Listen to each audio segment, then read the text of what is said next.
Hey everybody, Miss Jazzy here. It's that time again for the May special series, The Relationship Reset. This week we'll be talking about the parenting edition.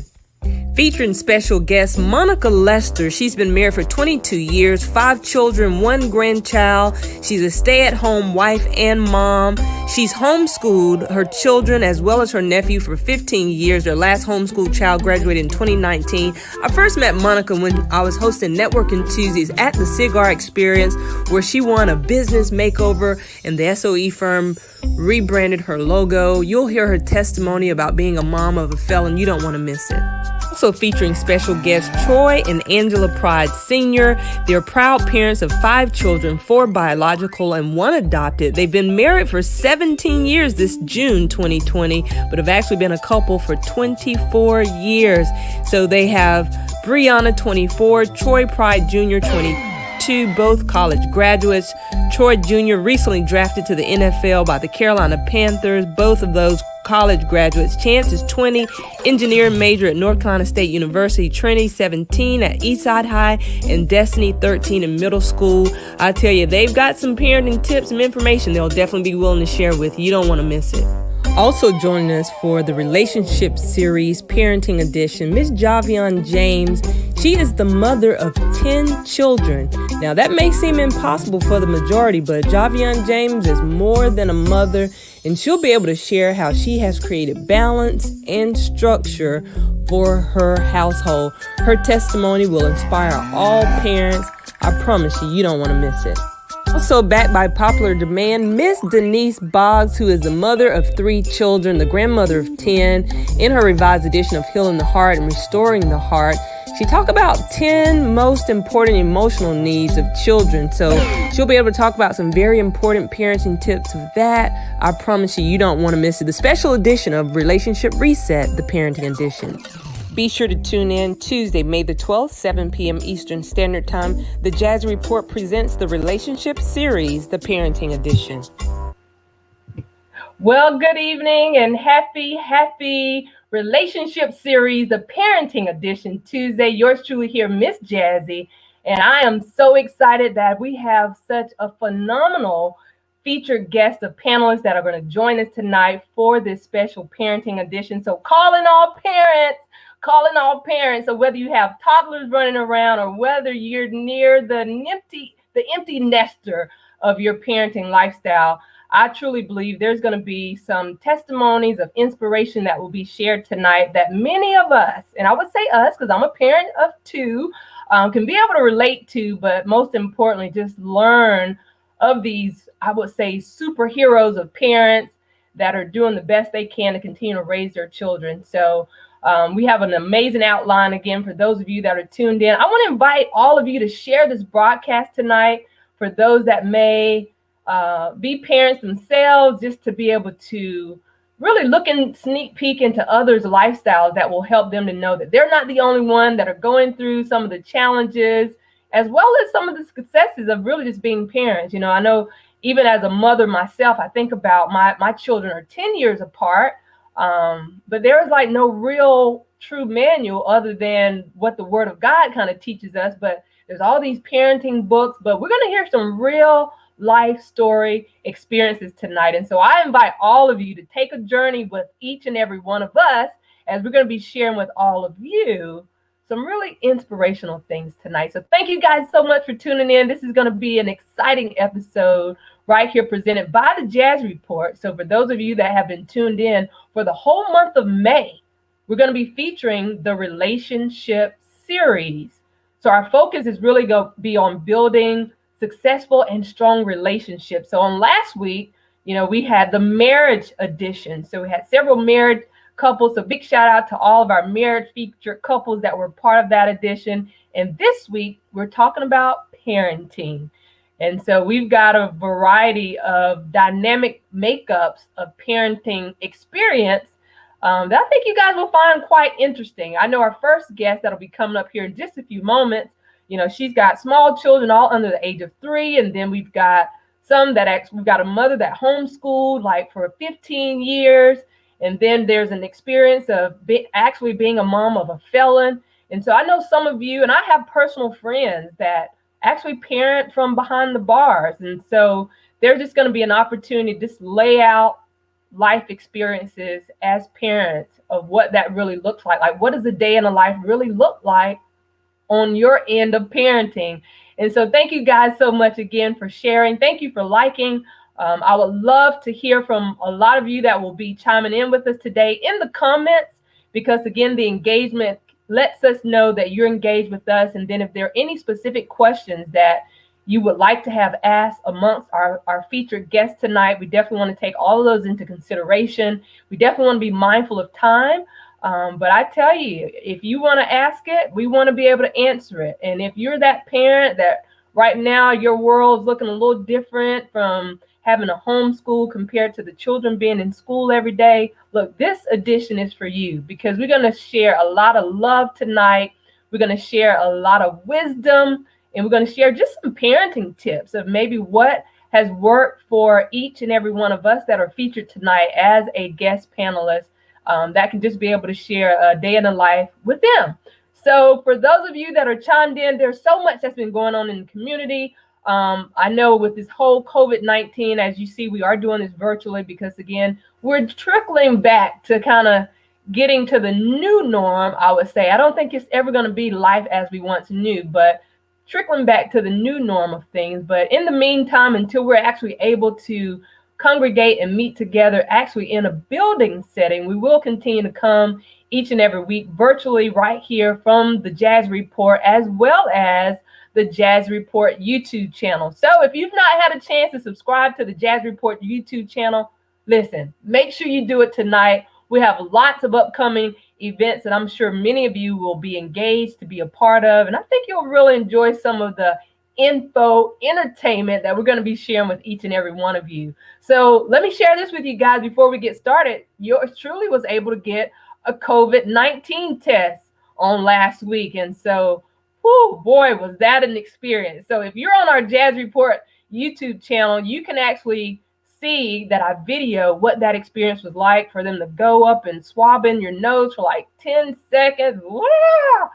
Wow, that was different, but my daughter and I, we actually had it done, and our test came back negative. So we're excited about that. And then, I'm thinking about big shout out to the class of 2020.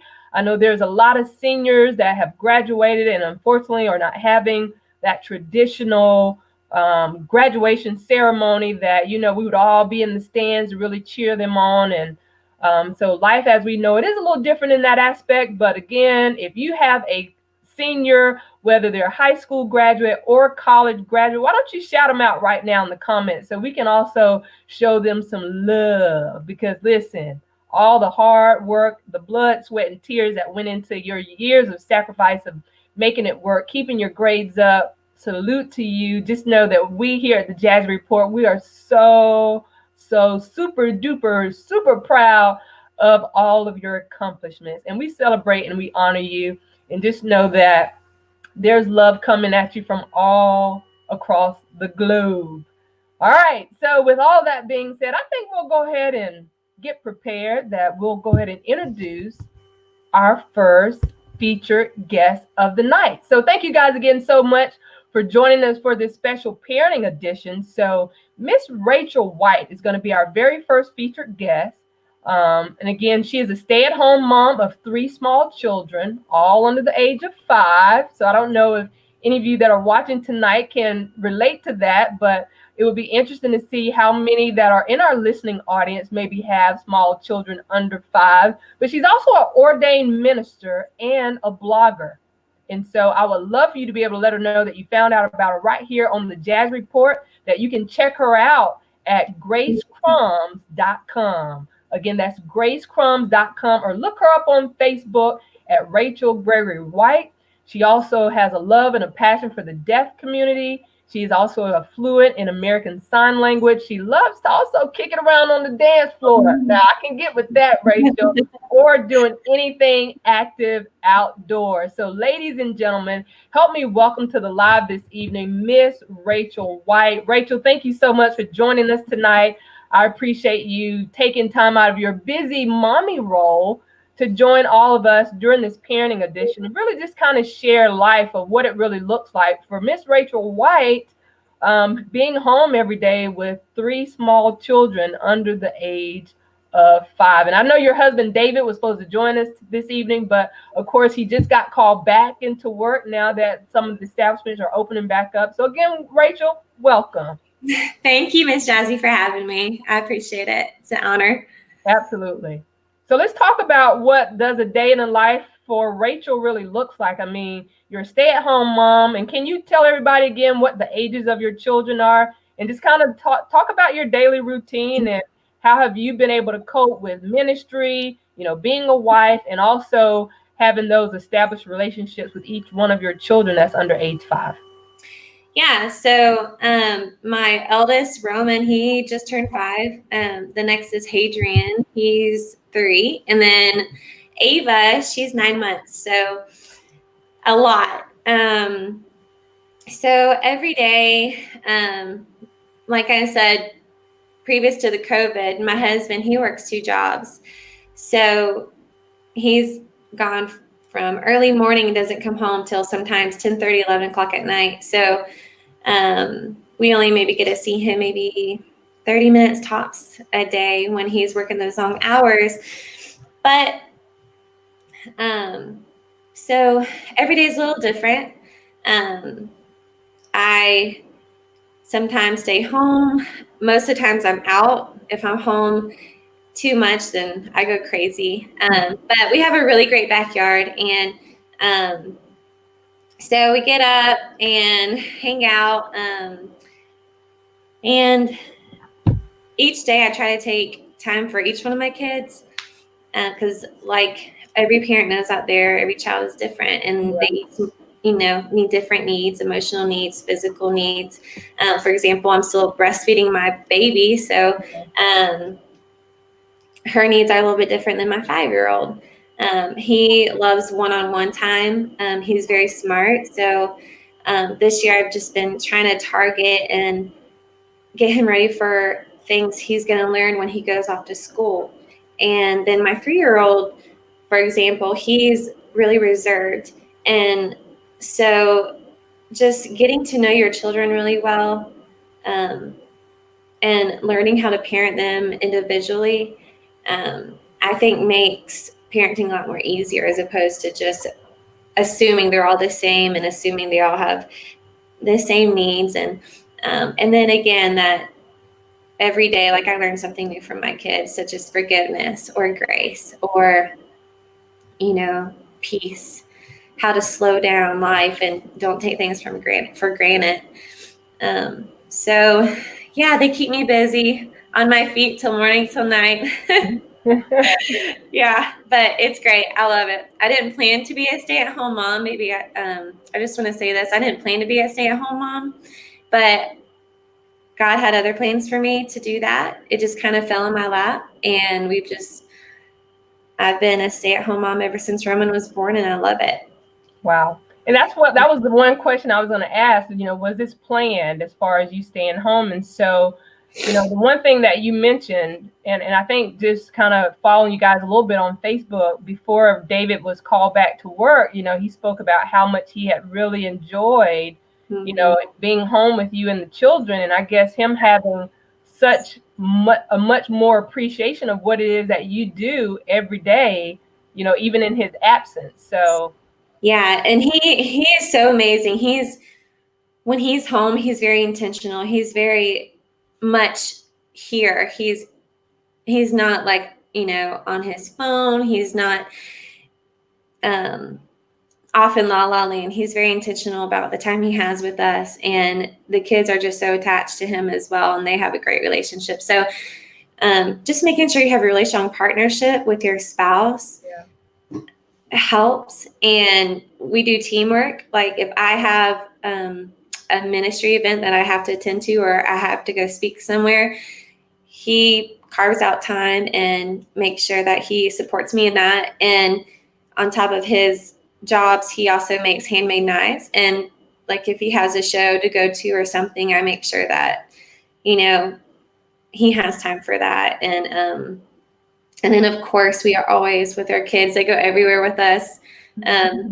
Yeah, we don't pawn them off a lot. So, but that's something that we like to do. And we like to share those experiences with them and give them a good worldview and learn new cultures and be around different people and take them to different places, nursing homes, you know, church events, stuff that they can start learning now as children to have a good, solid worldview. It's important to us.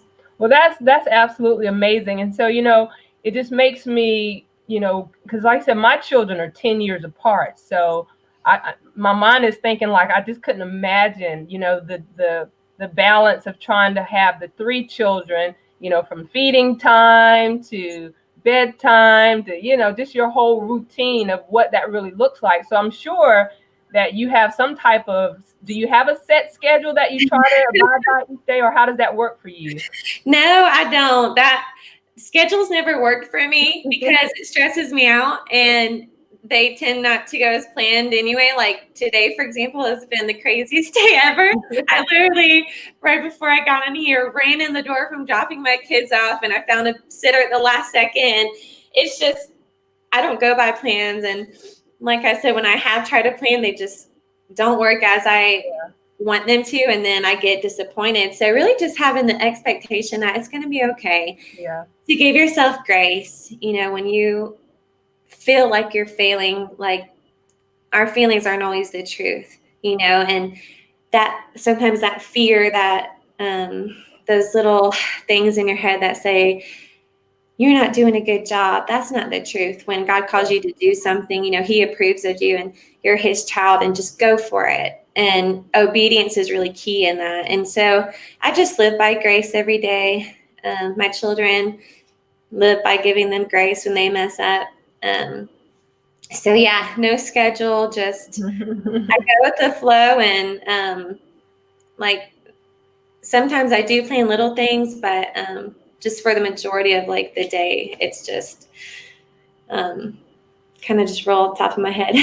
And I think that's important for other moms that are really kind of in the same position of role that you're in to hear. And the one word I've heard you consistently say is, just grace. Give yourself that grace to know that it may not go as planned, or it's okay if you don't eat breakfast at the breakfast time. You know what I mean? So I just believe that you have such a sweet spirit about yourself anyway. And so real quick, I want to talk about, because I know you're actively involved with your church, of course, being an ordained minister. Like, how does your role in ministry work as far as being in leadership with ministry, also being a wife, but also being the parent too? Like, how do you balance ministry work with the whole family lifestyle as well? How does that work for you as a mom? So I speak a couple times a year. And sometimes those are planned. Sometimes they're just spontaneously asked. I didn't even say that right. See, you got to give yourself grace about it. It's going to be okay. That's right. So sometimes that happens. And like I said, me and my husband, we work really well together, and he fully supports me in that. And if I didn't have his full support, or the support of my parents, or my extended family, then honestly, I don't know how I would do it. Aside from speaking like at different events, women's groups and churches, I run I've done it, about 3 times now, a mom's group here at my house every fall. And the first year we went through Becky Thompson's book. The second year we did a book of Esther. And so just having moms come over and just share life experiences and read through the Bible and just be raw in the moment is really powerful and impactful. And then of course, bringing my kids along, I have to attend conferences every year, and they come and they sit through it, and we want them to learn, and see how God works in mysterious ways in different situations to different people. And so they really have a good concept and grasp on it. And then, and like, for example, like I'll take them to, the cemetery plot, and we'll go around and pray for people who have lost their children, people, stuff like that. And I'll say, let's go around and pick up the little angels that have fallen down, or, just kind of put things together. And I'll say, Roman, it's your turn to pray. And then he'll start to pray for that family, or we'll go, and then we'll take turns praying for people. And so yeah, just really be intentional about what you want your kids to learn, because they soak it up so quickly, and they learn and know more than what we think they do. And then for myself, like every night I try to journal or read, and I pray constantly throughout the day. Prayer. That is my key to keep growing every single day. That's good. Well, I know we're going to be mindful of your time to allow you to get out of here. But when I think about just what you mentioned about going to the cemetery, that's something personally I hadn't done as a parent. But, that struck a light bulb when you said that, to how even my daughter now at 15, I'm like, you know what, that could be something that we could really incorporate, just some a long time together, to be able to pray for other families and doing something of that sort. So for all the parents and mothers, fathers, for those of you that are listening, that might be a little nugget that Rachel has shared. But, at the end of the day, Rachel, I can just envision what an amazing mother that you are to your children, that they are so involved in your life and your ministry and what you're doing to equip and to train them to be the young men and women of God that they have been created to be. So there's some parents that are watching right now that, they may be at wit's end, and, they're not as calm, or maybe they've not given themselves that grace that you've been talking about, that they should be giving themselves. So what would be your final words of encouragement? Because I know you won't be here throughout the remainder of the program tonight, but what would be your words of encouragement again for someone that's watching, that is also walking in the hat of being a maybe stay-at-home mom, and they've got small children as yourself? What would be your final words of encouragement for them? Yeah, so like I said, just grace. Give yourself grace. Know that you are enough. Know that God gave you this gift to be a parent, and your children are a gift. And every day is not going to look the same. Every day is not going to be perfect. You're not going to be perfect. Your children aren't going to be perfect. Just give yourself grace and trust God for the rest. Like, when you're not with them, know that He's their Father, and He can take care of them, and He can comfort them in ways you can't. And know that you're good enough for the assignment He's called you to do. Yeah. Good enough for the assignment that He's called you to do. That's Miss Rachel White, ladies and gentlemen, our featured special guest of the day. Rachel, I know you're in ministry, you're a blogger. So again, for someone that maybe want to connect with you and kind of maybe follow you along your journey, tell them again about how they can reach you and follow you through blogger, or how can they reach out to connect with you? Yeah, so you can reach me at my Facebook, Rachel White, or my blog name is gracecrumbs.com, or you could go to WordPress and look it up.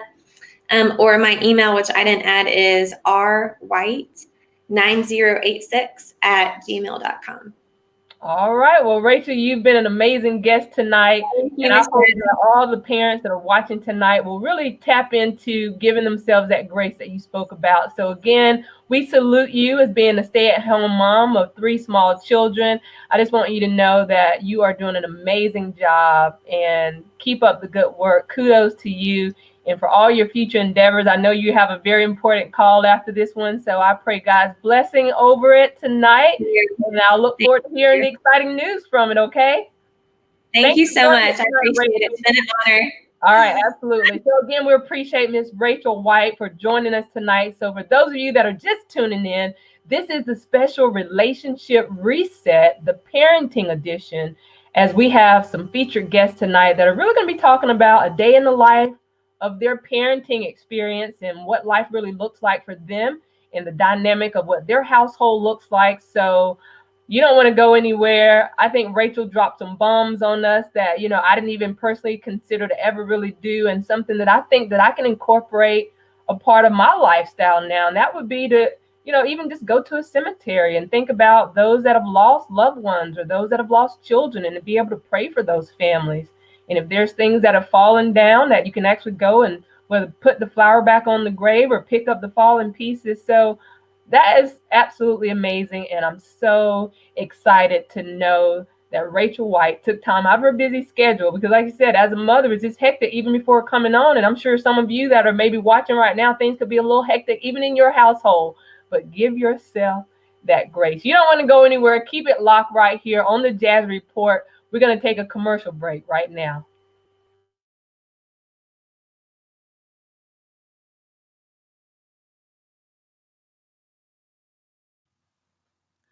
Soulful Beginnings is an academic service company based here in Greenville, South Carolina, that provides tutoring services, intervention, and enrichment for students in grades kindergarten through the seventh grade. The company has the ability to meet your family's needs in various ways. We give you the option to create a schedule that works with your day to day activities. Currently, we have gone virtual and we are providing a math course for our kindergarten students here in May 2020. Go ahead and sign up now. Soulful Beginnings Academy.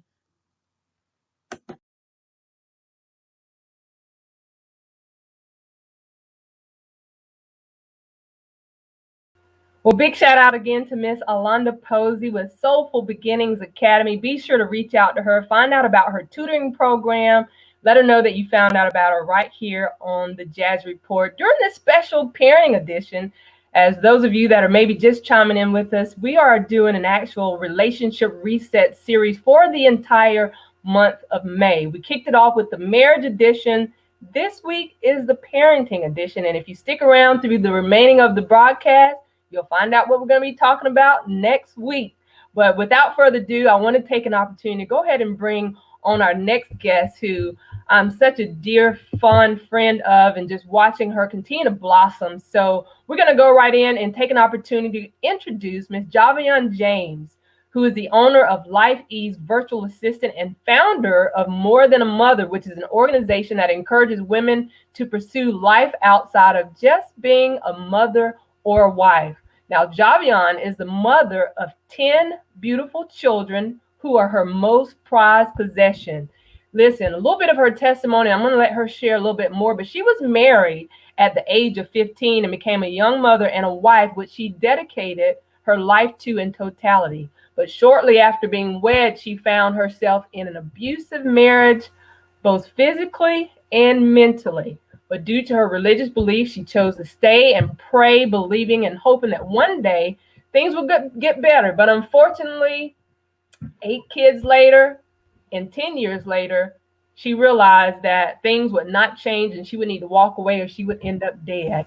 So in 2009, after fighting for her life, she willed the strength to leave and try to begin the journey of finding herself and defining the life that God gave her. So choosing to survive and thrive is what she did, and she's still doing that to this day. But since then, she's received a degree in business management. As I mentioned, started her own business, Life Ease Virtual Assistant. She's birthed a women's organization, More Than a Mother, and is wed to an amazing man, Mark James Jr. She now sits on the governing board of SAVE, which is standing against Violence Every Day, which is a nonprofit organization that fights domestic violence and dating abuse. She's also the co-chair vice president for the Urban League of the Upstate Project Ready.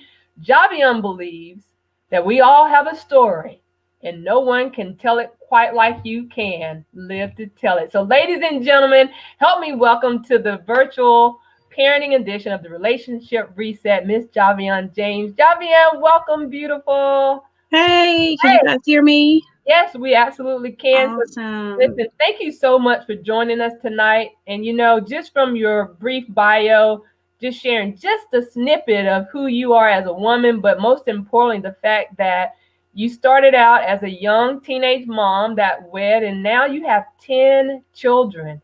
And I know for many, that would seem like unbelievable to think that, you could care for that many children. But the fact that God has blessed you with some amazing children. I want to give you an opportunity to talk about, what does life really look like for you mothering 10 children? Because again, look, there's a beautiful Yeah, jumping in here. What you want? What do you want? What do you want? I know she You want wants to to sit tell here? everybody hello. Hey, beautiful. Now, what's her name, Javion? This is Harmony. Say hi. Hey, Harmony. So, This is again, is she Harmony. the youngest of the 10?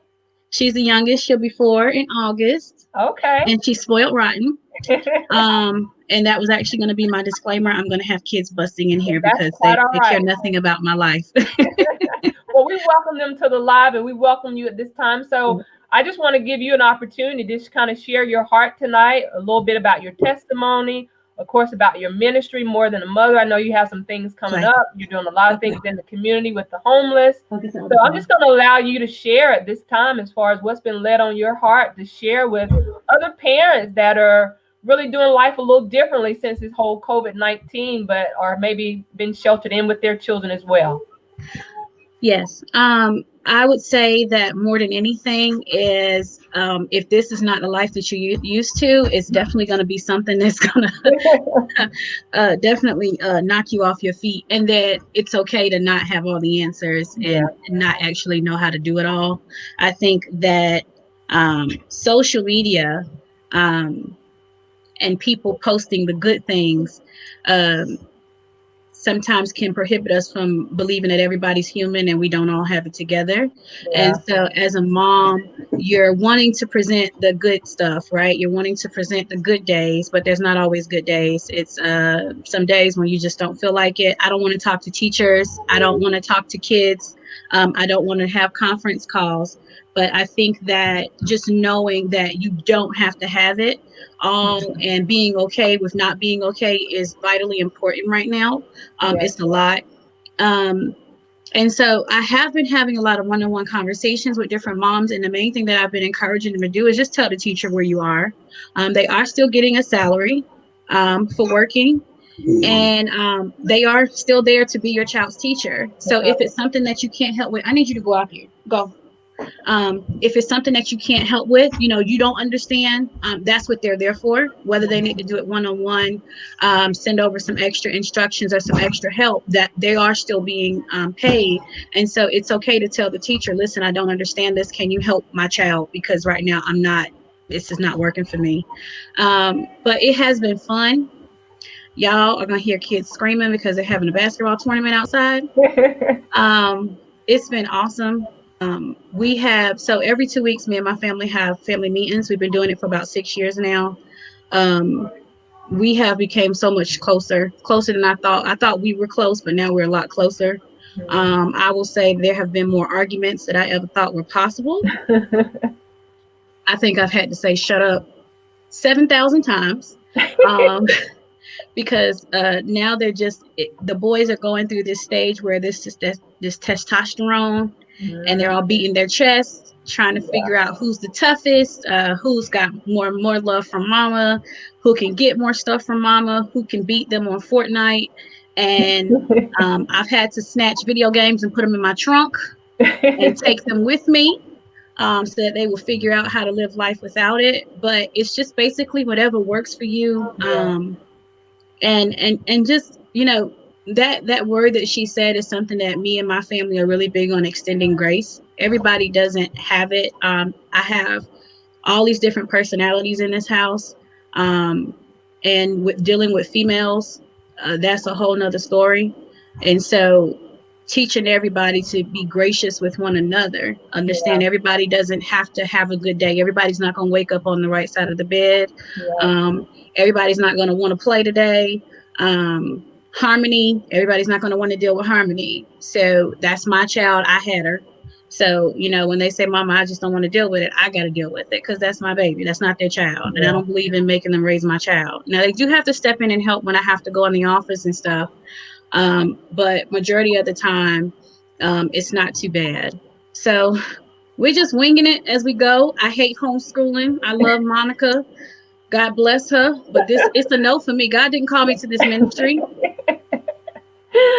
Listen, girl, I cannot even imagine. So for somebody that's watching right now, I mean, take us through, what does a day in a life look like for Javian with the homeschool process? Because I know you've got to have some kind of structure to kind of get the kids all through their assignments. So true story, I had this whole schedule made out. Okay. I had a menu, I had a schedule made out, and then we had our daytime chore list, because we've always had a nighttime chore list, which is everything has to be done before 9:30, because I have really bad OCD.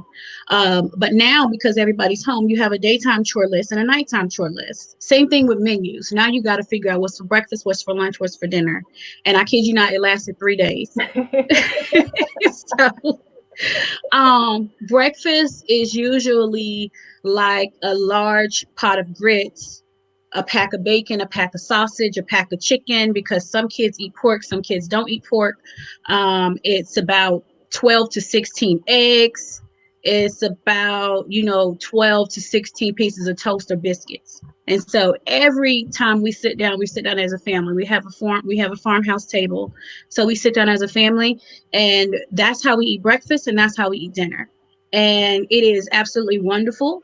No phones are allowed at the table. So usually we get up whatever time. If I have to go in the office, it's usually cereal or oatmeal. But I let them sleep in. And so I have cameras in my house, so I'll buzz in and say it's time to get up and get started on classwork. And then I'll come home, and then wherever I need to pick up from, that's where it goes. So the days when I'm home, it's breakfast, and then everybody dives into whatever they're doing. I may get on my computer, I may watch TV. TV is now happening a lot more than before. We find something fun to do. So we have gardening outside. We just did 2 flower beds on our front porch. We have basketball, we have bikes, we have trampoline, we have a pool, we have outside cinema theater, where one side of our house you have the video where you can watch the movies outside. So we're building that. And then also, so it's a lot of that. So we always are finding something to do as a family. Wow. Until they get on my nerves. Nehemiah, come close my door. See, that's what I'm talking about. And so all these little grown men. Yeah. I'm on. Nope, you cannot have it. Goodbye. So that's really what it looks like. But the one thing that I tell people, I don't have leftovers. I don't have I don't get to have leftovers whenever I cook. I used to. So whenever I cook, I have to cook a lot, and then you'll think, okay, I'll have a little bit, but they wake up in the middle of the night, because I have so many teenage boys now, and nothing lasts. And so you get sick of cooking. So the money that I would be saving with not eating out, I'm eating out. Yeah, I hear you. Well, listen, but you sound like you've got it planned out. I mean, you've been doing this a while, and so the one thing I was going to mention that you mentioned was I saw that you guys were doing the gardening, and so there may be other parents that's watching tonight, and maybe that's something they've considered to do. Like, how easy was that, or how difficult was that to really get the kids involved to be a part of that? So one thing I have to tell people that I'm so blessed with, my kids they don't live life off of fancy stuff. We don't live that life. We're all about family. We're all about helping other people. We're all about that. And so when I say we're going to do this, you're going to have about 6 or 7 of them that's going to jump in, and then you're going to have some of them that are going to lay in the bed. My teenage boys, they're going to lay in the bed. But when I get up and say, you got to get up, you don't get to argue with me. I pay for the air conditioner, and I can turn it off. And so they come outside. But I would just say, find the family things to do. That's what's going to create the memories. I don't care if they start doing it reluctantly. They'll realize how much they actually enjoyed it. To see the fruit of it all is really fun. We've done candy apples as a family. My son now has this strong love for cooking. We're learning how to do the desserts in a jar. And so now that's something. I bought my daughter she has a whole print machine now. So now she can make t-shirts. So one of my best friends is actually teaching her how to make shirts. So now she can start her own print business. And so they're finding stuff to do, but they're doing it as a family. Slime can never enter my house again. Okay, never. But outside of that, you just find the things to make it work. don't think that they have to go to the movies or that they have to, you got to spend $70 or $80 on a video game, because you don't. It's okay to say no and say, no, you're going to need you're going to need, shoes for school. So right now I have a savings account for next year's school because these boys' feet are growing. Yeah. And I don't want to have a heart attack when you got to have two different pair of shoes. And I don't understand why shoes are so expensive and they just going on your feet, So I'm doing something. Yes, you can have it. Goodbye. But I'm really doing something. Like, really, you can wait.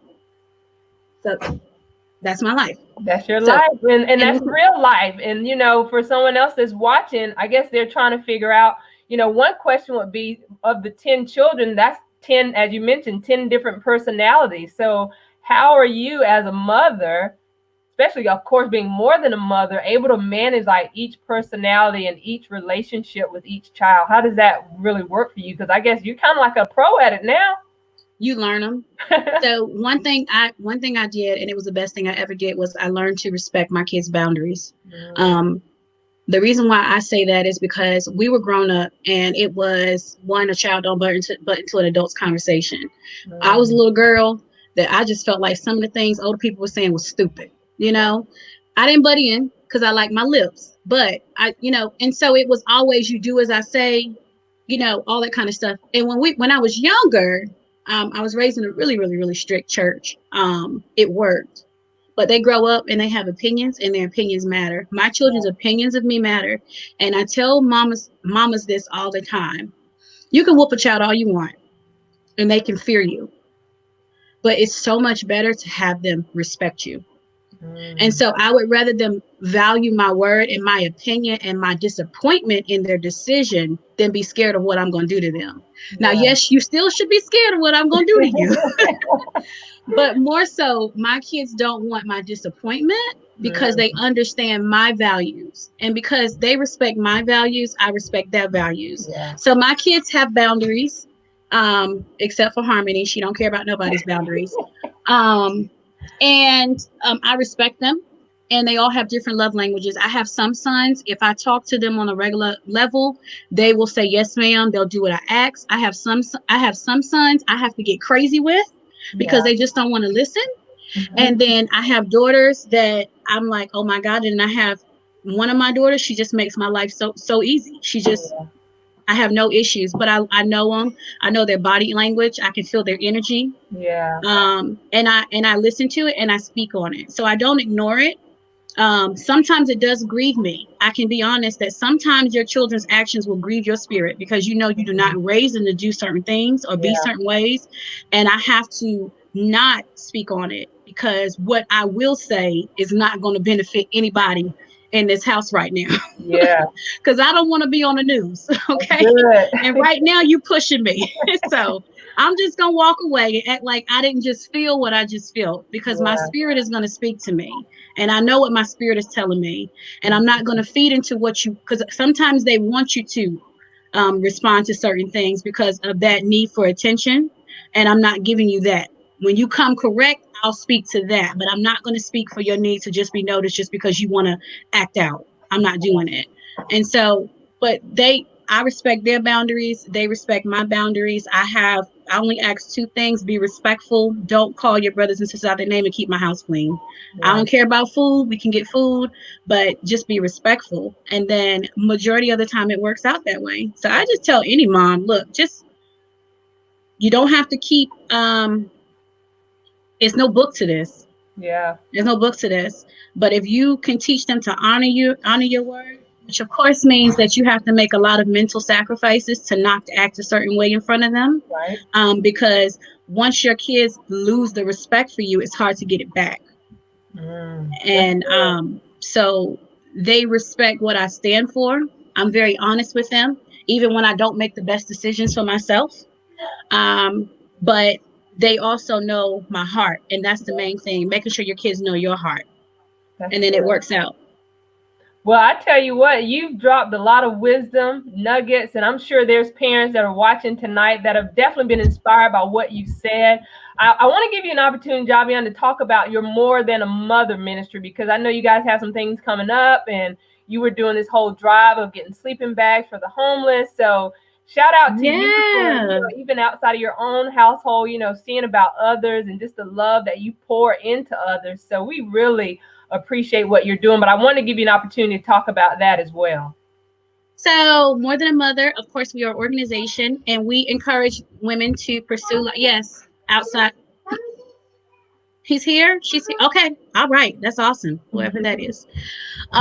So we encourage women to pursue life just outside of being a mom or a wife, right? We don't take away from those things, and those things are like highly valued, but there's so much outside of life besides that. Kids grow up. Your position changes in the roles of mom. Husbands come, and it's 2020, and husbands go. So your positions could change in regards to that. And so what happened was, when I was married to my husband, he became a minister who later became a pastor, who later became an evangelist. And while he was an excellent God man, that man God part was completely jacked up, right? But when I finally separated from him, that's when I began to find and piece my life back together, because I did not have anything to stand on absent of serving and honoring him. Wow. And so what I teach women is those roles will change, and they can change. Yeah. And you don't want to, you don't want to be an empty nester and say, now what am I going to do with myself? Because you put your passion on the back end for 18 years, right? You can still pursue your passion and your vision while being a mom and while being a wife. And if you get married while you're pursuing your passion and your vision, then that's another way of God affirming this person that he sent into your life, right? Because that's sometimes can create the imbalance of being unequally yoked. Don't get me started. Anyway, so now, More Than a Mother, what we are doing is we are doing a fight against COVID-19 for the homeless, and we were doing a huge drive for sleeping bags. We had a whole list of stuff, and we actually needed sleeping bags, hand sanitizer, ponchos. Can you close my door? Thank you, sweetheart. And find your sister. Find her quick. Ponchos, sleeping bags, hand sanitizer. We did first aid kits. We have Band-Aids. We have Advil. We have just about everything that they need. Basically, we want to help them sleep clean. And if you go on DHEC's thing, a lot of the unclaimed bodies or unclaimed statuses are from people who don't have relatives or next of kin, right? So these people are the people that really can go unaccounted for, but they don't have the means or the sources to actually get in and wash their hands and wash their bodies. So once buildings closed and restaurants closed, where a lot of the homeless people live, they have no access to anything. So we are hoping that we can get them to exchange their dirty garments, the things that they sleep in, for a clean place to sleep. So our goal was 200, and we have met our goal of 200. The only thing that we don't have is 200 sleeping bags, but I just got some great information from an awesome person. I'm just waiting on everything to come through where we might actually be able to get our 200 sleeping bags. And so it's been absolutely awesome. And we have a virtual accountability group that starts on the 1st of June. It's basically going to be fun. It's virtual. Of course, we'll be doing some meetups once we can get back out in the open safely. But it'll be all online, accountability partners, mentorship, friends, all that good stuff. And so that's really exciting for us. Last year, we did the brunches every month, but because of this, we've had to transition and make some changes. So very, very awesome. Very awesome. Well, you're doing an amazing work of service in our community. And so just from what you shared tonight, I'm sure parents have been inspired. Make sure you stick around. We're going to bring you back at the end to give your final thoughts. So again, Javion James, thank you so much for being a part of this parenting edition. Ladies and gentlemen, let's give her a round of applause. Thank you. Soon, but thank you for your time, and we'll be back with you soon.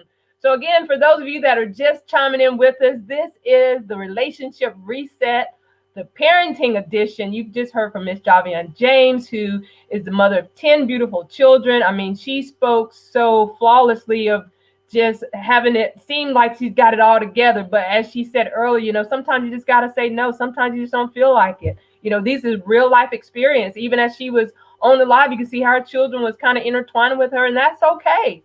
It is okay, ladies and gentlemen. And so we just stopped by tonight to encourage all of you that are watching, those of you that are parents, and I would love to kind of just hear where you guys are chimed in from, whether you're on Instagram Live or for those of you that are on Facebook Live. I know we're streaming live as well on YouTube. So I would be interested to hear, like, what does the dynamic of your parenting look like? Like, how many children do you have? How old are they?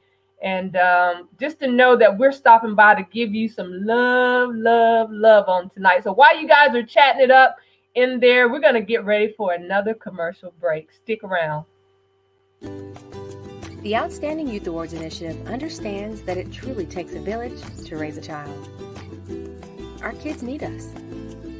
We all hold responsibility for their past, present, and a healthy future. Empowerment and motivation for youth and teens is vital to their success. Learn more about our Healing Arts initiatives and summer literacy programs at OutstandingYouthAwards.com. That's OutstandingYouthAwards.com. All right. Well, welcome back. And thank you guys again so much for tuning into a really exciting episode for the relationship series, the parenting edition. I want to encourage all of you to share the broadcast. There may be another parent you can tag and have them to come in and be a part of really just a day in the life with some of the parents that are our featured guests tonight that are sharing some wisdom, just some real life experience and what life really looks like for them. And so as we prepare for our next guest to come up, and again, big shout out to Brittany Brackett with the Outstanding Youth Awards for her commercial that just played. Make sure that you connect with her for those amazing awards that she's giving out to the youth. Let her know that you found out about her right here during this pairing edition that is presented by the Jazzy Report. Well, ladies and gentlemen, Miss Monica Lester, she is our actual next featured guest tonight. And I know many family as well as friends that have dealt with this. I've personally not dealt with this, but you're going to hear a little bit about her testimony. But she's been married for 22 years to her husband, Martin Lester. They have 5 children and 1 grandchild. So Monica has an Associate of Arts degree in Business Management and a Bachelor's of Arts in Business Administration.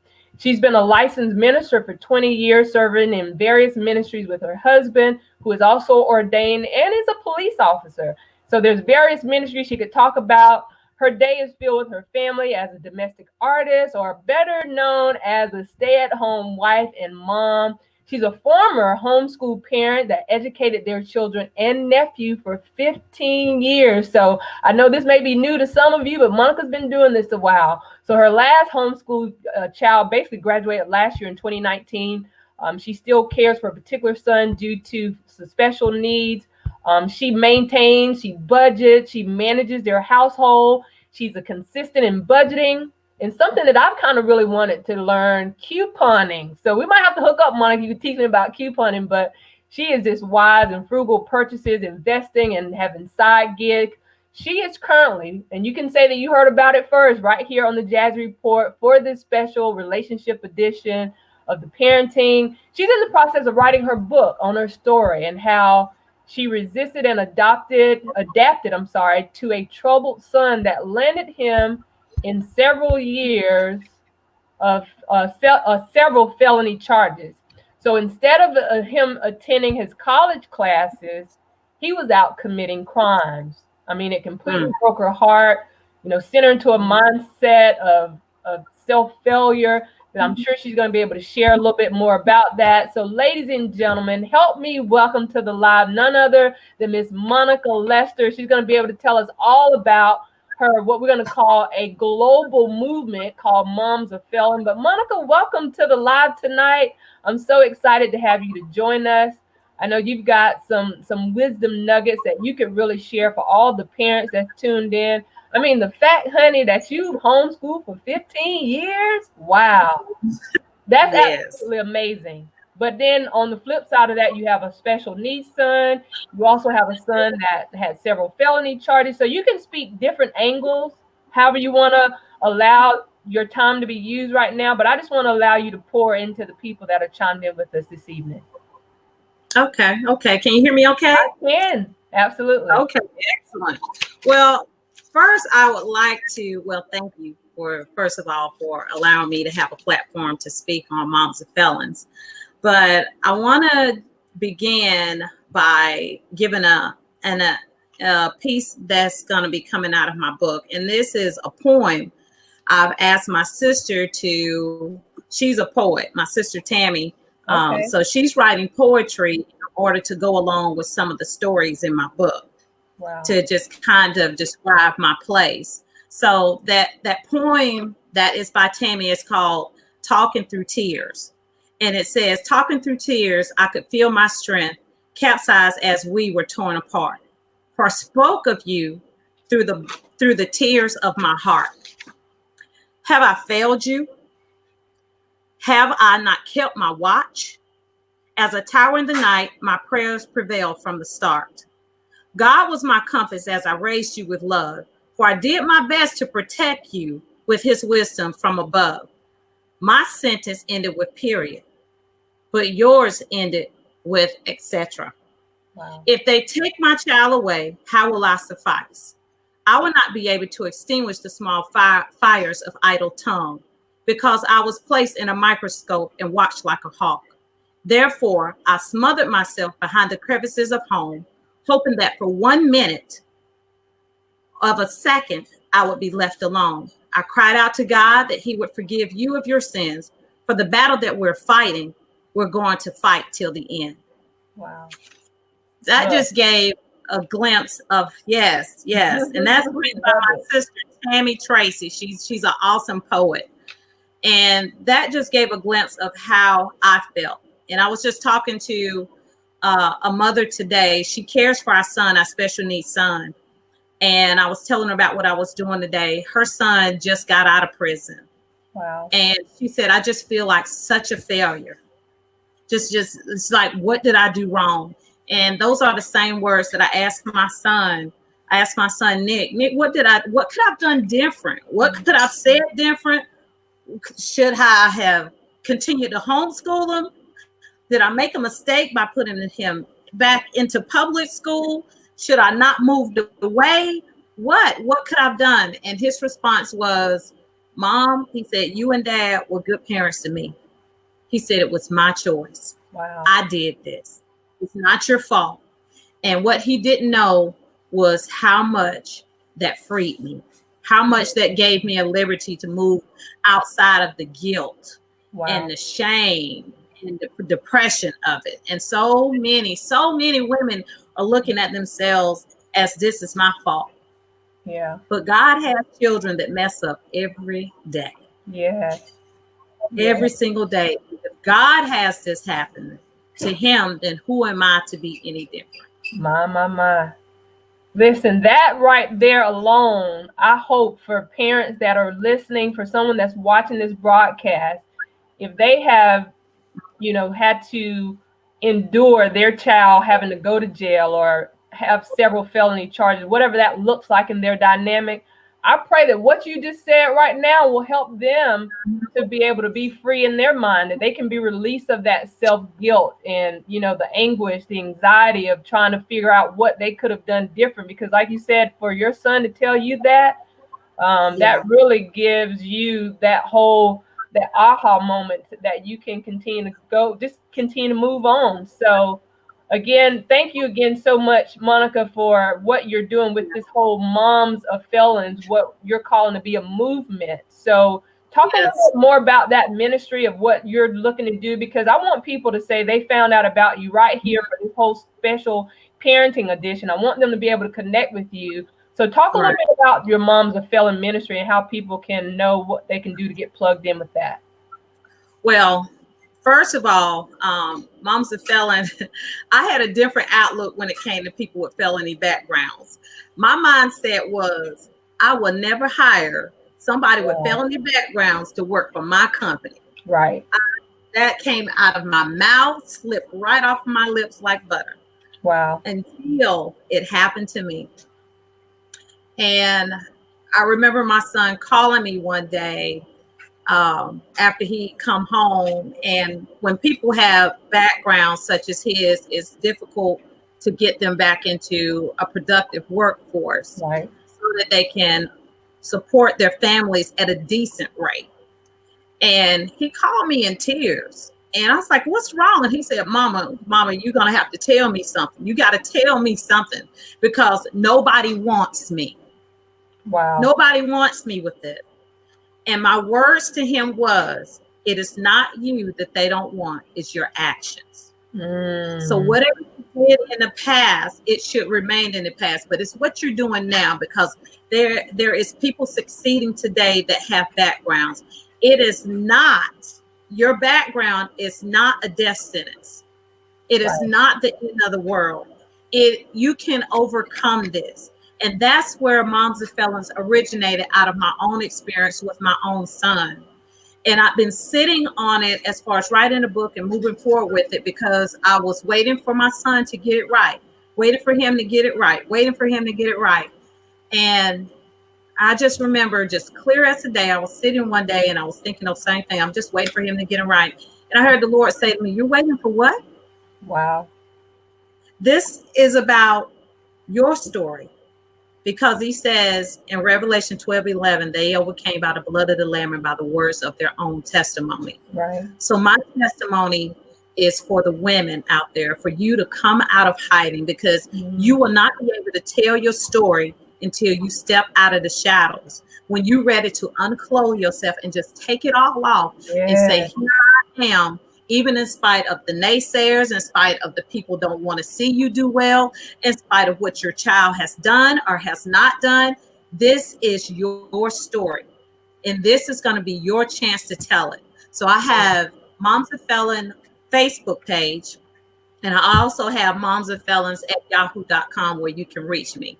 So I have been active with speaking to other moms, speaking engagements. I've been speaking since I was a little girl. My grandmother just put me out there and just, you're going to do it. You're going to do it. So I had to memorize speeches and, just doing different things throughout my life. So this has just become another place. I heard a young lady say, I was listening to this documentary and I heard her say that if you want to be wealthy, go alone. But if you want to go far, go with others. Wow. I want to go with others. Yeah.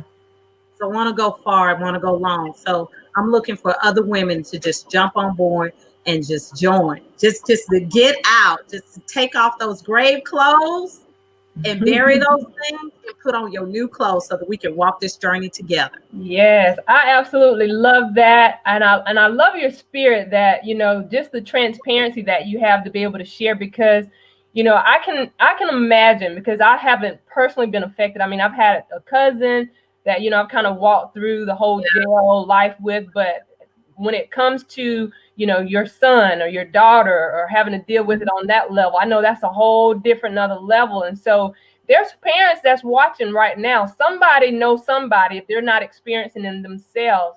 And I hope that they are really tuned in to what you're speaking and the hope and the aspiration and the inspiration that you're really giving them tonight of knowing how your relationship with your son had to be reset. And that's really what the whole idea and the goal of doing something like this tonight is to be able to encourage other parents that are walking or have walked in the shoes that, similar but different but similar is the testimonies, I often say. And so there are other mothers, there are other fathers that are watching right now. So what would be your word of encouragement again for someone that they're going through this right now and they feel that guilt, they feel that shame because they don't want to talk about it, they don't want to tell nobody that they're experiencing that? What would be your word of encouragement for them? I tell you, I would say 4 things. I say 4 things. Share your story, but don't live through it. Ooh. Share it. Share your story, but don't live through it. Don't relive that thing. It's like, okay, like my mother passed away 4 years ago, and I was the one that found my mom on the floor, gone. And I was reliving that over and over. I mean, from me leaving the house, driving to her house, 20 minutes away, every time I left the house, I would live through that. Wow. But instead of living through that, I remember my son, Jalen, he said, Mama, remember the good times you had with her. Yeah. You got to change that mindset. So share your story, but don't live through it. That comes with Revelation 12:11, when they overcame by the blood of the Lamb, of the words of their own testimony. And I'd say number 2 is to listen to people. And I mean, really tune in without comparison of what you've gone through. Because if you're comparing yourself to them, then you're not really listening. When you truly listen to a person, you validate that person. John Maxwell stated, people don't care about how much you know until they know how much you care. That's good. People gotta know you care. You gotta care. And when they mourn, you mourn right along with them. When my son committed a crime, I was in mourning. It was grief. Just to walk in those prison doors and see him with a black and white jumpsuit on, talking to him through a glass. I'm like, this ain't you. We didn't raise you this way. Right. But he's straight. And third, demonstrate love without enabling unwarranted behavior. It isn't about behavior modification, but rather a renewed mindset and a heart change. In Zechariah 4, it said, not by might, not by power, but by my spirit, says the Lord. By his. So you can't force this thing. You got to let the spirit handle this. And you got to trust and believe in that process, which goes into number 4, Proverbs 22:6, one of the most quoted scriptures. All right. Train a child in the way that they should go, and when they're old, they won't depart from it. Now, don't get this interpretation twisted. Don't twist it. He said, it didn't say that they wouldn't stray. That's right. Come on now. God's children stray every day, but trust and believe they will return, because mine return. Now, they may not return in the same condition that they left, and that is okay. Love the child that you have instead of the child that you wish you had. Wow. Absolutely. So those are my 4 points of encouragement. So I hope that lays on some fertile soil, and that if you're in that rut and you're visiting your child behind bars, or your child has come outside of those bars, you may have to learn to love a different way. I don't see that you can love each child the same. Right. They're different people with different characteristics, different love languages. My daughter is a sunflower. Jessica, you can put her in the sun. The sunflowers will bloom up. They stand strong as long as their stalk is and it doesn't bend. But my son Nick is more like an orchid. You got to pay attention to that thing. You got to water precise time. Right. You got to drop them cues. I got an orchid sitting behind me somewhere. Yeah, because there's a sunflower. See the sunflower? Yes. Behind me? And I have an orchid on the other side. But you got to care for them both, but you care for them differently. That's good. Monica, listen, I know we could talk, and I appreciate just your passion behind what you're doing with this whole Moms of Felons movement, because whether people want to acknowledge it, to admit it or not, there's a lot of people walking in that journey of what their children have done and have affected not only their life, but their entire family's lives. And so we're definitely going to bring you back before we get out of here. But thank you so much for joining us just for this little segment of sharing your heart and pouring into the hearts of those that are walking through that lifestyle. But you've done so much to just encourage the heart of the people so far. So we appreciate you. Stick around for those of you that are watching. This is a very special edition for the Relationship Reset, the Parenting Edition. And so for those of you that are listening, for those of you that are watching, if you're enjoying what you're hearing, make sure you're chatting it up in the comments. Give some kudos for our featured guests, that they are knowing that you're plugged in and that what they've said have been a blessing to you. And so with everything that we've set up till this point, it really leads us up to where we're going next. And this is bringing back one of our featured guests, back by popular demand, because we're going to be talking about now meeting children's emotional needs. So back by popular demand, Miss Denise Boggs from Living Water Ministry. She is the mother of 3 children and the grandmother of 10. And she has revised an edition of Healing and Restoring the Heart, where she talks about 10 most important emotional needs of children. And I know she's going to talk about it, but if you have any idea what any of those 10 would be of an emotional need, why don't you chat it right now? But she's discovered that when these needs are met on a daily basis, like they didn't have to have the rebellion in their home as their kids were growing up. And so what she's going to be able to share with us tonight, and like I said, walking in motherhood herself, now into grandmahood, there's so much wisdom of what she can share as it relates to meeting the needs. And I think it's not just children, but it's adults as well, because I think about even when I went through, the Healing the Heart ministry, that when your ministry was first introduced to me, that there were things that I dealt with as a young adult at the time, realizing that need for me, especially growing up without a father, not my biological father, not even knowing him, not having him affirm me, was some of those unmet needs. And so, Miss Boggs, again, welcome back. This is your second week in a row. You joined us on the parenting edition, and now you've come back for this parenting edition to talk about something that's very important, that I think for everyone that's watching tonight, for what you're going to be able to share about those unmet needs and how we can address those, and what ministry that you offer with that. So take it away. All right. So good to be with y'all again tonight. Yes. I loved it last week, but boy, I'm enjoying it this week as well. I want to say raising 3 children and now 10 grandchildren, and we're very active in our grandchildren's lives. And I can say from experience, you don't have to have rebellion in your home. You don't have to. That's good. And, rules in a home without relationship creates rebellion. But if you have that relationship and you know your children and their emotional needs are being met and they know they're loved and it's poured into them daily, then they have no reason to rebel, because they're getting those needs met. And they're really experiencing the love of God through you. See, in 1 John 4:16, it says, we've known and believed the love that God has for us. Well, how do you know it? You know it by experiencing it. So you know it, and then you believe it. So when do you first know? You know in the home with your mom and dad. You begin to know God's love in the home. And so when you're experiencing God's love in a home, and and really love flows like water, Jazzy. It's like water. It flows from God down to mother and father, and then they flow back and forth, meeting each other's needs. And out of that outflow and overflow, then it pours into those children.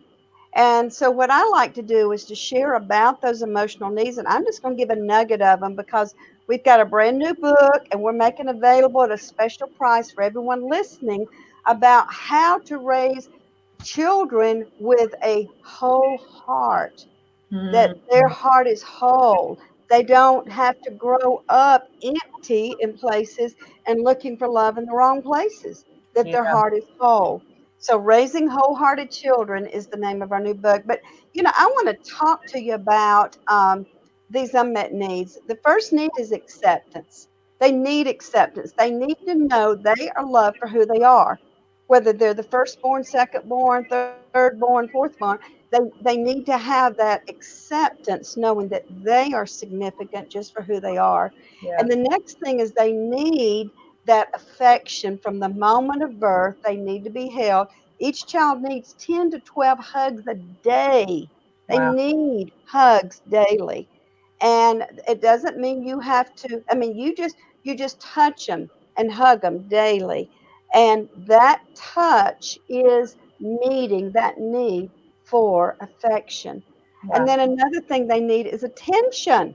They need attention. They need to know they're significant to you by you looking them in the eye. Parents, you need to look at your children in the eyes when you're talking with them, so they know that you have their attention. You're getting that they have your attention, and that you are paying attention specifically to them. Because if you're on your cell phone and you're not paying attention to them, it hurts them. Yeah. It's painful to them. And then you're going to notice they're going to act out. But Yeah. if you're touching them during the day, you're paying attention to them, looking them in the eye when you talk to them. Doesn't mean you have to spend the whole day. You just give them that quality time. They're not going to act out. I promise you, my children did not act out. I gave them the attention. They knew they were loved, and they did not have to act out trying to get my attention.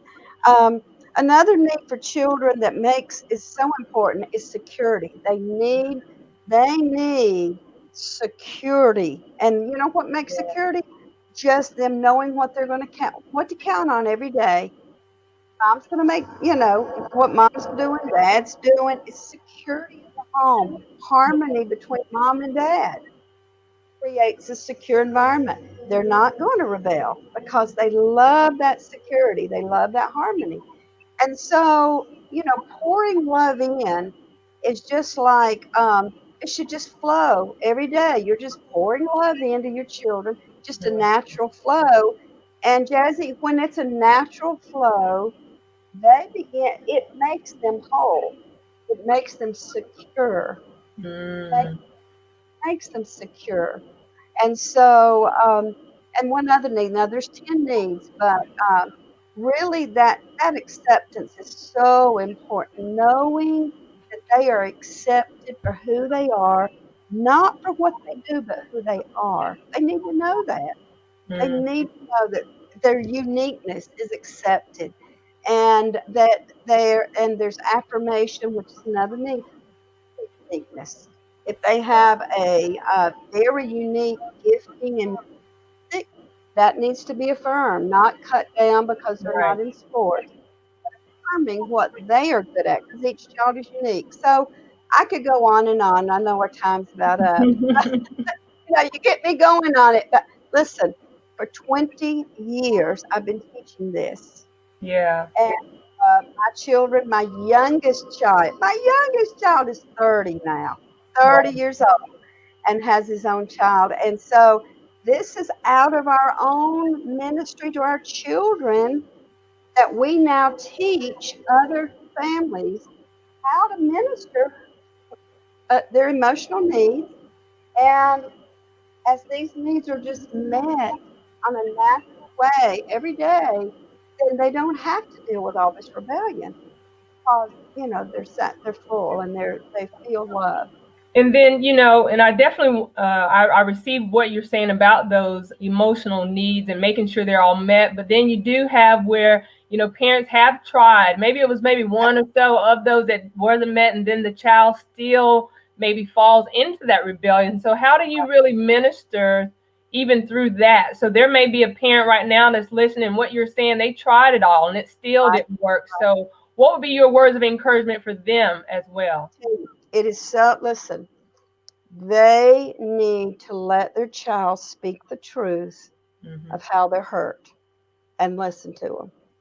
Mm, Just listen to their pain. If a parent will quieten themselves down mm, and listen to the heart of their child, and hear the pain of their child, then the listening helps draw it out of their child. And as that pain comes out, then that parent now can say, I am sorry. I know you have been hurt because your daddy left. I know you're hurt because your mom I wasn't there for you. I had to work two jobs. I know you were hurting. Will you forgive me? yeah, I'm sorry. And just by being just that experience, I'm telling you, it'll turn a relationship all the way around. right. I I have ministered a lot to parents who have children that have come out of prison. I have. And they're saying, "Are you kidding me? Will that work?" I said, "Absolutely." And it does. It heals their heart Yeah, because pain is the same. It's the same pain. They needed someone to listen, and maybe mom wasn't listening when they were 5, 6, and 7. right. So you just say, "I'm sorry. Please forgive me. Yeah, I wasn't there for you. Will you forgive me?"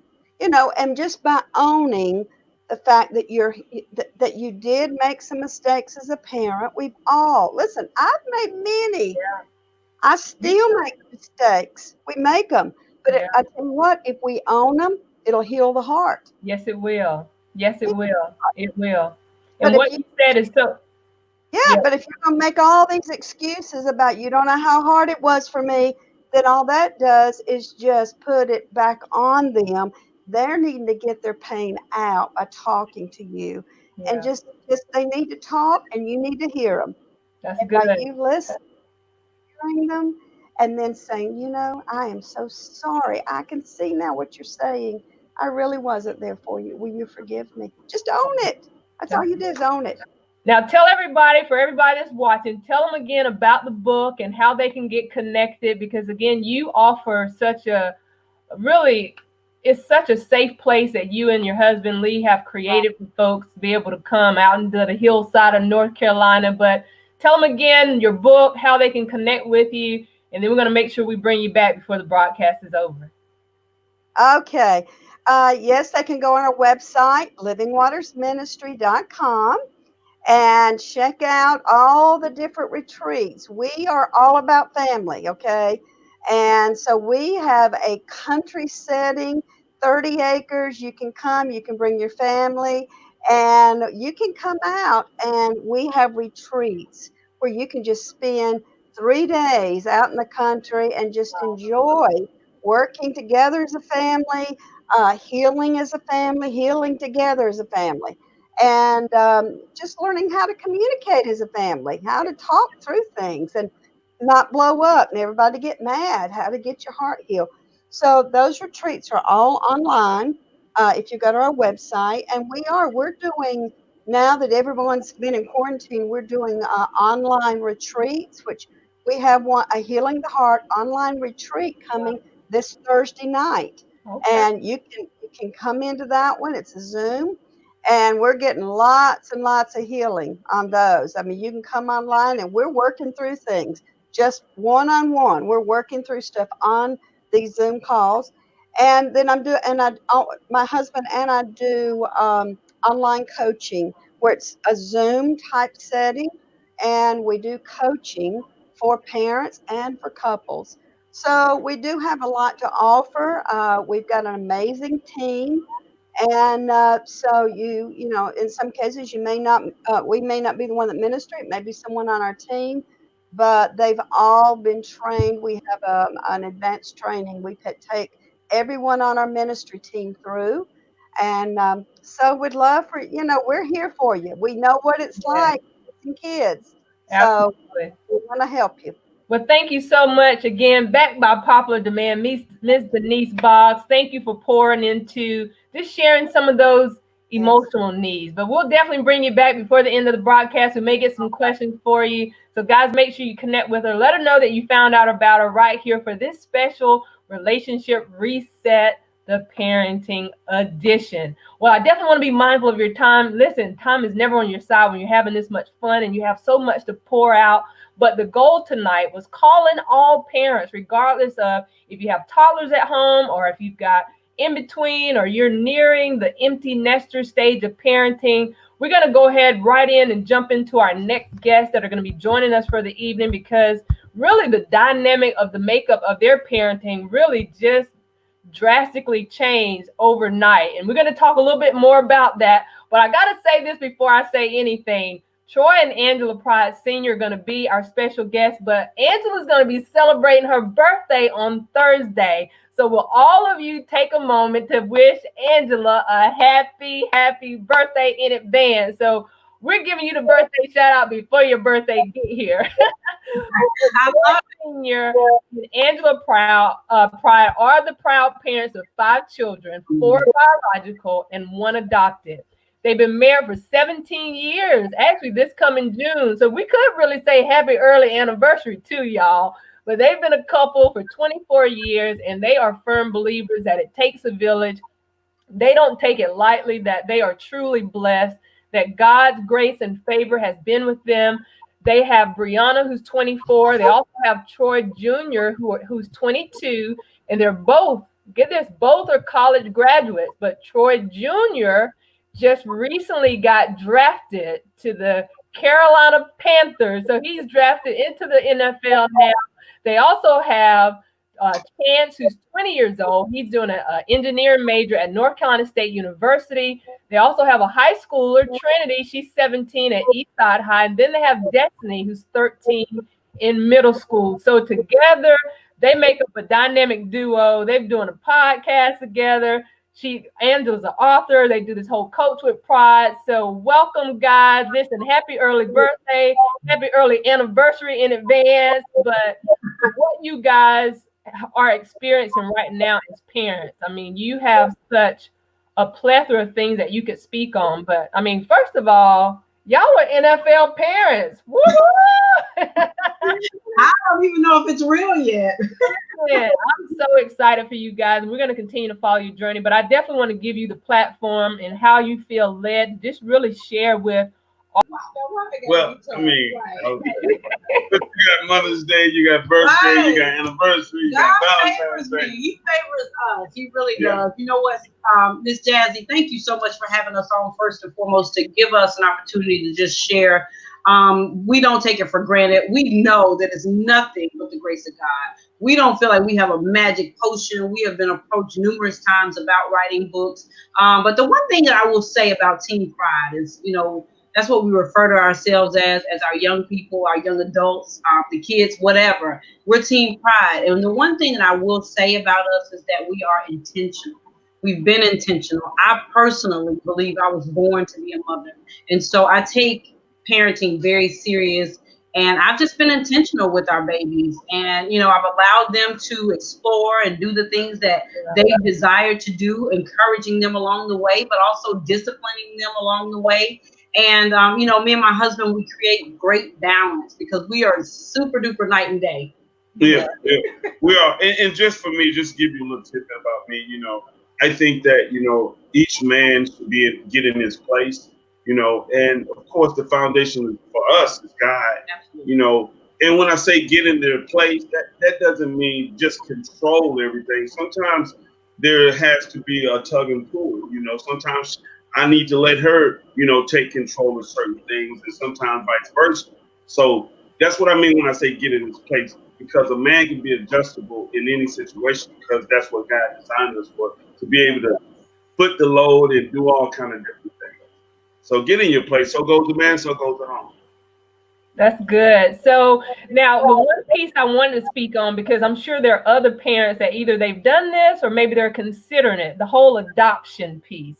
So I realize that you do have 4 biological of your own, but then you also adopted. So was this something that you guys had considered and prayed about doing, or were you forced into doing it, or what made you really feel like this is something that you were led to do? And how would you encourage other parents that maybe are considering to do this or walking through it right now? Well, you know, in all honesty, Stephanie, I think we set out to have 5 children. We really did. And we actually had a false pregnancy in 2009. So that was going to be our 5th child. So my body thought I was pregnant. I had the sac and everything. There was just no baby. But Destiny actually is a special case. And again, it was nothing but the grace of God. It's nothing but God. Destiny is a family member. And basically, so we were in a situation, she was being raised by her grandmother, who was Troy's cousin, and she passed away unexpectedly. Destiny was 9 years old, and we were not going to allow Destiny to get into the system. We weren't going to allow her to be, you know, sent off to someone who we didn't know. And so basically we stepped up and we said, she's family. So we're going to do this. And we did. And I'm not going to lie to you, it's not been the easiest journey. But at the same time, she's family, and we know that God continues to grace us. He continues to give us the strength. It's been a challenge because when kids don't come from you, the thing that I would challenge people who are thinking about adoption is that, you know, my kids were born and bred, you know, fed by me, you know, reared by me, the whole 9. When you think about a child coming into your dynamic at 9, they've got a lot of already, you know, some things going on in their head, some preconceived ideas, some, you know, how they've been raised already. And so it's not been the easiest journey, but like I said, we trust God and we know that we did the right thing because we went to God before we decided to do it, and we did it. And so, you know, right now, again, she's a part of Teen Pride. We accept her, we love her, and we're going to just keep pressing. You got anything, babe?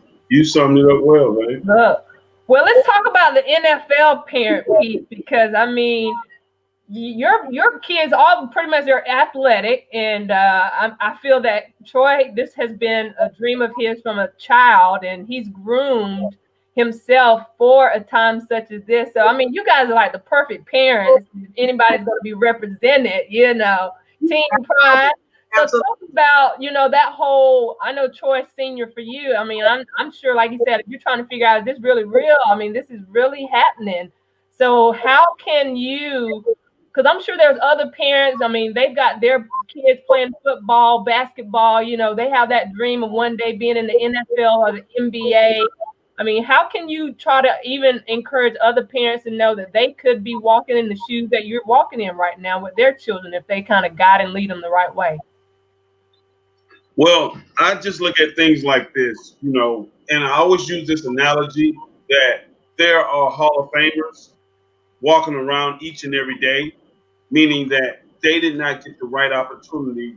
They had the talent, they had the certain things, that attributes that could propel them into the NFL, but they did not have the right opportunity. So I look at it in a sense of whatever hindered these kids, I got to implement in my kids, and implement in our teaching, and implement in everything that goes along with trying to get the best athleticism or the best academics out of my kids.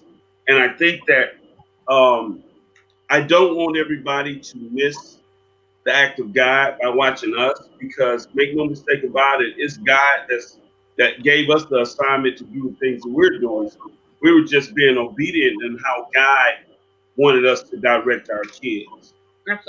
Absolutely. Because, again, Miss Jazzy, a lot of people right now are focused in on Troy, but I mean, all of our kids in their own right, somebody said it earlier, they're all different. Yeah. And so being able to respect that, because Brianna Pride, super duper talented. She started it off. I mean, our kids are almost like, tit for tat, not necessarily intentionally, but Brianna started off, she was winning singing competitions from the time she was probably 12, 13 years old up until now. She has a single out, and I have to remind her of that sometimes, because she's also a college graduate. She's my only child that's been on the dean's list.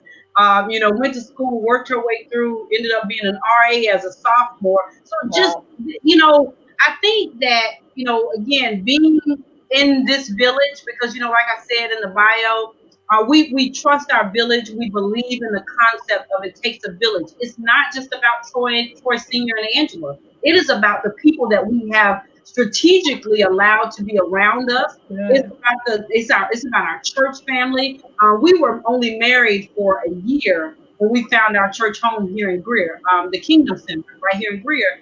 And but that covering has nourished us. It's held us accountable. My kids can go to our bishop and our pastor and talk to them as if they were talking to us, or if they can talk to us. So I don't want to negate the fact also that it's taken so much more of a team than just team pride to develop these and cultivate these young people that we have. Because like I told Brianna all the time, like, girl, you got a single out. Like, how many people can say, hey, go onto any digital platform and listen to my song or buy my song?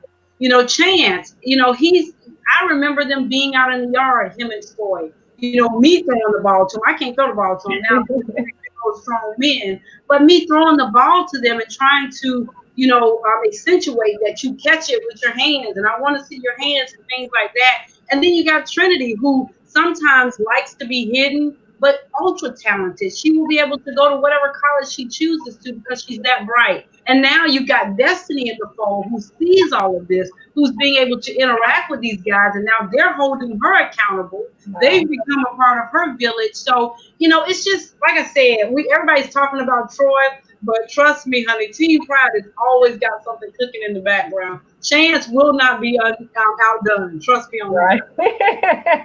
And I love it. And the fact that, like you said, each child has their own individual talent. They have their own individual gifts or talents or whatever God has blessed them with.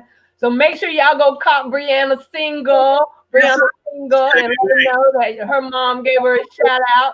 And so you guys actually have a whole consulting business. I mean, your podcast, you're talking about, different things that you're given the tools and the resources of you walking through the lifestyles of what you're doing in your parenting role as well as business. I mean, you have the whole women lead. So the whole dynamic of what you guys make up for Team Pride is just a great resource for people to be plugged in. And I know we want to be mindful of time. So for parents that are watching right now, we're going to get ready to bring all of our guests back here in a minute. But there's somebody watching again that, they want to be able to know how to encourage their child to follow their dream and to keep on that right path of perspective. What would be your word of encouragement for them? I think that parents, again, you just got to be intentional and you got to know your child. So for me, I'll give you an example real quick. Like with Troy. Troy was very silly, immature. I started bumping his classes up. I started fighting with his teachers in middle school saying he needs to be in advance. He needs to be in honors. He needs to be in this. The teachers didn't want him to be there. But as a parent, I knew him. He needed that accountability.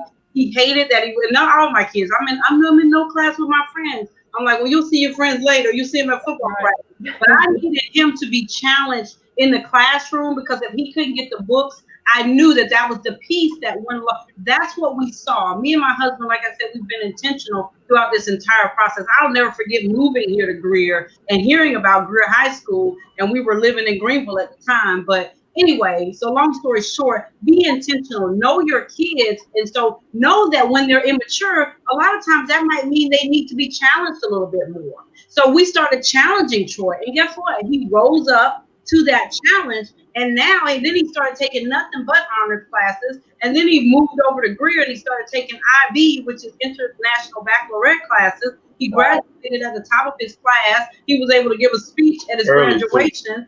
Absolutely. No. I'm talking about at Greer right now. Then he went off to Notre Dame. You can't just get into Notre Dame because you're an athlete. Right. So he had to have the academics. Graduated Notre Dame in 3.5 years. They go to school year round, so why not? So it's about knowing your kid, guys. So if that young man, that young lady wants to play basketball, volleyball, whatever, hold them accountable because it has to be more than just what they do on the court. They have to have it up here too. They've got to be able to talk in different rooms. They've got to be able to interview properly. They've got to be able to know that craft. And what I learned early, especially with my boys, was they know this play, they know that play, they know. Okay, well, if they know all of that, they can know these books too. And one thing that I will encourage the parents on doing, because I see it lacking a lot, it's up to you to get involved and to know the support. Any extracurricular activities that they're participating in, you got to get in there and know it. You can't, at this day and age, wait on the coaches to make decisions for you. You have to know everything in and out. You have to almost be like a player, like your kid. You have to know what kind of moves to make for that kid. It's just like my wife said, the academics part of it is what she specializes in. But I wanted my kids to know the game, to any sport that they participated in, so very well that they could coach it. And I remember a couple of weeks ago, I asked my son, "Can you coach the game?" He said, "Absolutely." So it's more than just playing it. I want you to know it inside out. So as parents, you need to know that game or know that sport. Right, even if they don't, they can acquire help. That's what we come in. CWP Sports Consulting is what we do. We try to come in and educate the parents on, okay, this is where your son or daughter is. This is where they can be. This is how we can help. This is what you need to be doing. That's exactly what we do in a nutshell. As far as trying to get parents with kids, with athletes that aspire to be at that next level, to that next level, but also excelling at that next level. That's good. So how can they connect with you? There's parents watching. They want to figure out the whole roadmap to success that you have. How can they connect with you guys? Please go to our website, coachwithpride.com. You can email us, Troy Senior, that's TROYSR, at coachwithpride.com. That's an email. So if you've got questions, email us there. We're on all social media platforms. We're on Instagram, Facebook, Coach with Pride. All right. Well, listen, guys, you have given just some great wisdom of inspiration nuggets. Just know that we're proud of you. We're going to go ahead at this time, though, to be able to bring all of our guests back to the platform. I know big shout out to everyone that's rolled with us throughout this time for just sharing comments, sharing the feedback, engage with us tonight to let you know how much this platform of what we share for the special relationship reset, because again, for every family that was represented tonight, for every parent that spoke tonight, for the different dynamics of the makeup of their children. Like, all the children have the different personalities. You know, like I said, every child has their special gift. They have that special talent. And so as parents, I want to take an opportunity to just say, good job. Well done. You did it. I mean, what your children are really allowing you to know that the sacrifices that you've made for them has paid off. And so, Angela, Troy, I'm so excited for you guys. I look forward to coming to summer. Y'all know I'm gonna get me some Carolina Panthers gear. We're gonna get some of the games. So Yeah. for those of you that are chimed in with us again, we're gonna get ready to continue to bring our kids back in that were featured tonight. Really allowing you to know that the sacrifices that you made for them We're paid off. back by popular demand. Jordan, I gotta get back in. And I know we've got a little feedback of echo going on there. Some of the games.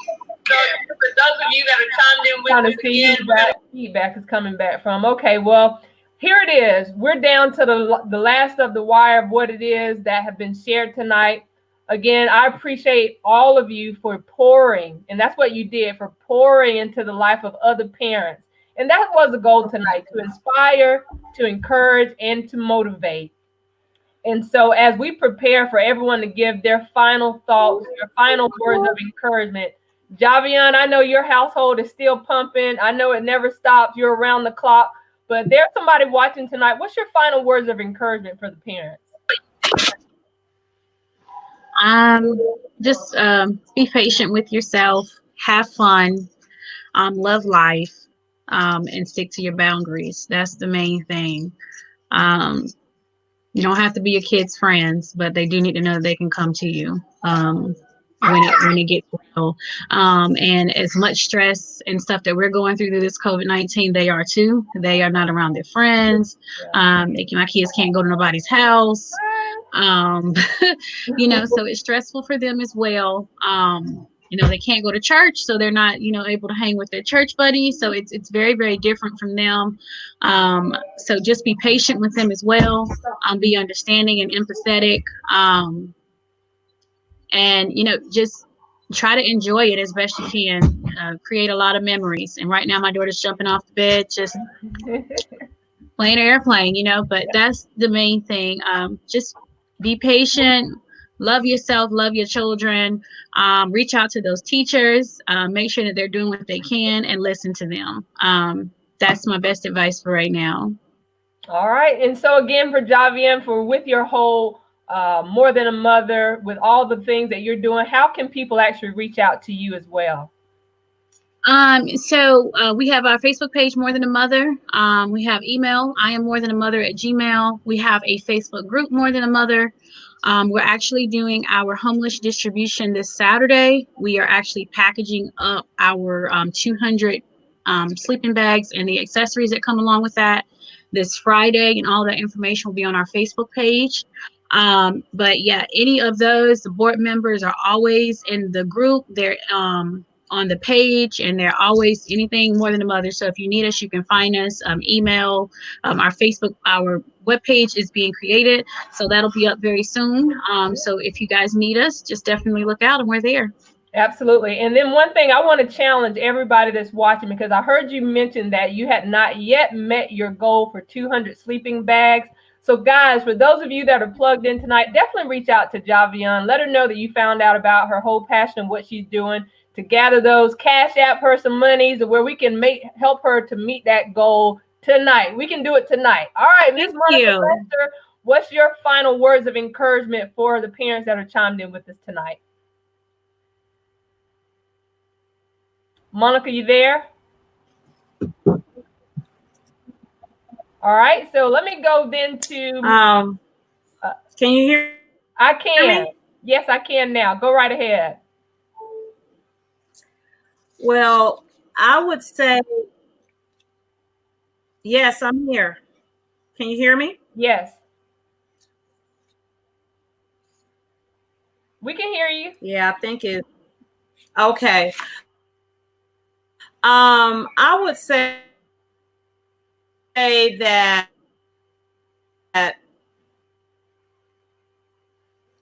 part of our part of my mission and part of my vision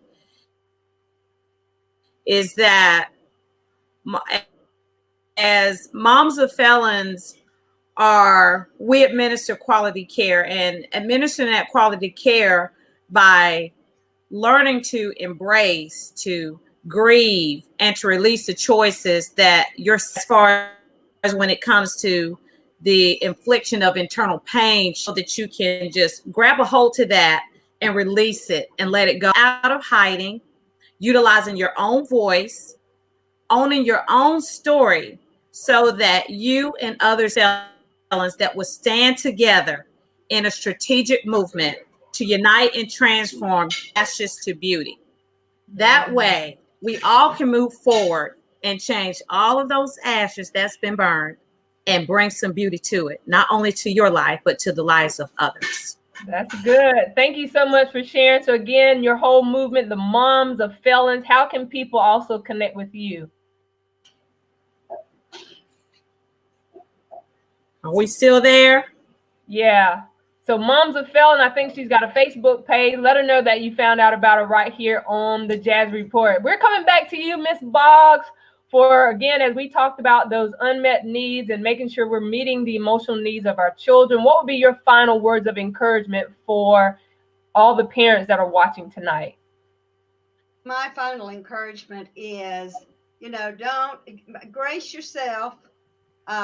Realize that the unmet needs in your own life were empty places. And if you've been trying to pour out to your children from an empty cup, then there hasn't been very much there. So maybe you need to recognize that you need some healing in your own heart so that you can pour out love and have patience and kindness and love and gentleness and all of that to extend to your children.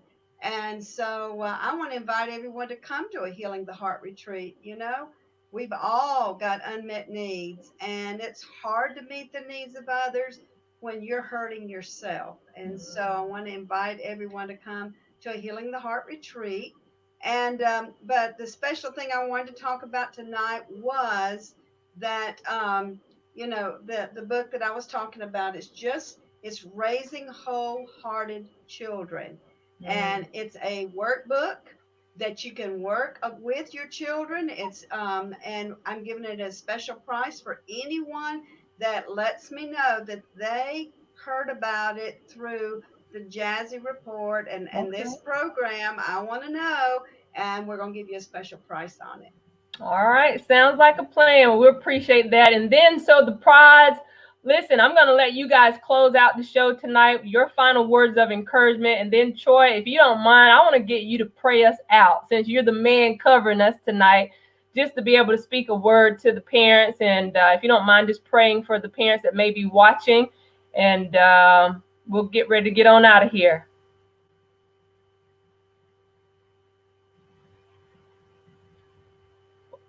Angela, make sure you're not muted. I don't hear you. Okay, I was muted. I apologize. Okay.